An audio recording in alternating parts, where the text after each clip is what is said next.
Hello and welcome to Sported. I'm Shane and this is my 6-month-old cat Maximus. Say hello, Maximus. He's decided to join us today. He's having a little clean, so don't mind him. Today I want to talk about the Champions League final and I want to talk about the latest transfer news. So let's get straight into it.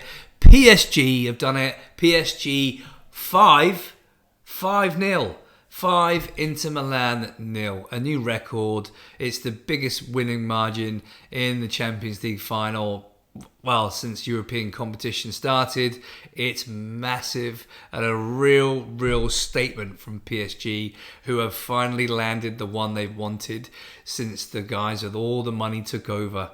So congratulations to them. As a Liverpool fan, they were definitely the strongest team that we faced, and we lost on penalties. It was super close, but Luis Enrique has done a fantastic job, and the celebrations were obviously very emotional for him regarding, the sad news of his daughter. But he's done a fantastic job, put together a really strong, cohesive, exciting team that could dominate for a few years yet. And it's surprising, isn't it?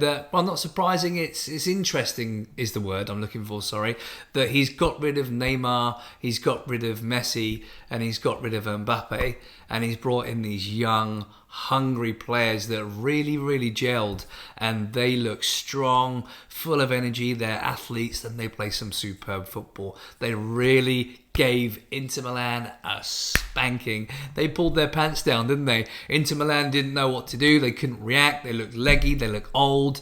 And Inter Milan now they've got some rebuilding to do. Obviously, a lot of their players are on the wrong side of their careers and heading into the twilight, shall we say. Whereas this PSG team, they're young, hungry, experienced at the back as well. A few Brazilians thrown in there, and they look tasty. They look really tasty. And in the front three, I'd say, with Doué, 4, Kvaratskhelia, what a player he is. But Dembele for me, Dembele's had the season of his life, really gone to the next level since moving from Barcelona. His numbers are superb. He had a good final again, works hard, great stats, goals, assists, and surely he is the front runner now for the Ballon d'Or. So congratulations to them, PSG, and let's see how they do next season. And congratulations again to Luis Enrique. A really emotional win for him. Now we're moving on to the transfer news, and we've got some exciting stuff, haven't we? We've got, bad news for Liverpool, bad news for my team. We're selling Caoimhín Kelleher finally. He's too good. Probably the best number 2 in the world. It looks like he's having his medical at Brentford. They've agreed a fee of 12.5 million. That's peanuts. There's an absolute steal, rising to 18 million with add-ons. So superb business by Brentford. But to be fair, he was in his last year of his contract. So 18 million pounds for 1 year left.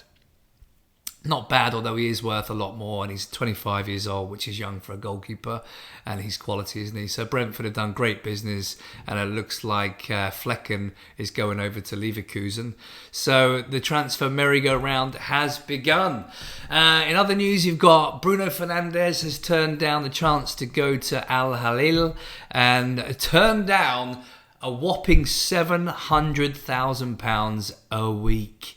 Tax-free. That is crazy. So fair play to him. Actually, it's nice to see somebody turn down money for the right reasons, for sporting reasons. I think he's 31 this summer, but he's still got a lot in the tank. He's a hell of a player.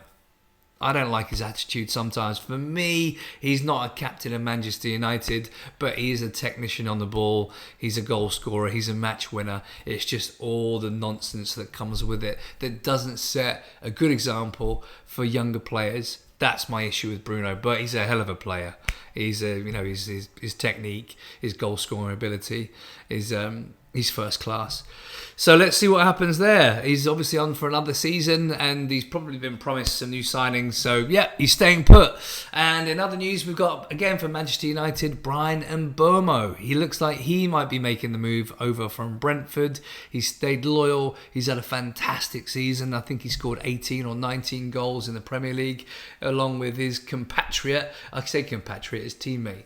Johan Visser, who's also had a fantastic season. I'd be surprised if clubs don't come in looking for him as well. So, yeah, we'll see. But it looks like Mbermo might be going there. Florian Wirtz with Liverpool. It's a big bid, apparently 105 million. The first bid got rejected, then went to 109 million pounds. And it's looking like Leverkusen are holding out for, I believe it's 126 million pounds that they want for the player. This guy's an absolute baller. It's a lot of money. But again, they're a stats-based recruitment team. His numbers are first class. He's number one in the Bundesliga for most of the stats. Goals, assists, and passing accuracy, and pressing, and blocks, and from the front, it's all top. I think he's top for most of them. So he's probably the player that we do need, and if we're going to go big, it would shatter our record, which is the 75 million that we paid for Virgil van Dijk, and it will also break the Premier League record. So Liverpool is funny, they've not always been the team to splash the cash, so it's very unusual for us to go big like this, but it's nice to see. And after having two relatively quiet transfer windows in the summer and the previous January, it's nice for John Henry to get that checkbook out and start loosening those purse strings. So we'll see. Wirtz, we've also got Frimpong, who looks first class, and again from Leverkusen. They're all breaking up that team, aren't they? Poor Leverkusen are getting absolutely stripped. But yeah, it should be good news for us now that Trent's gone to Real Madrid.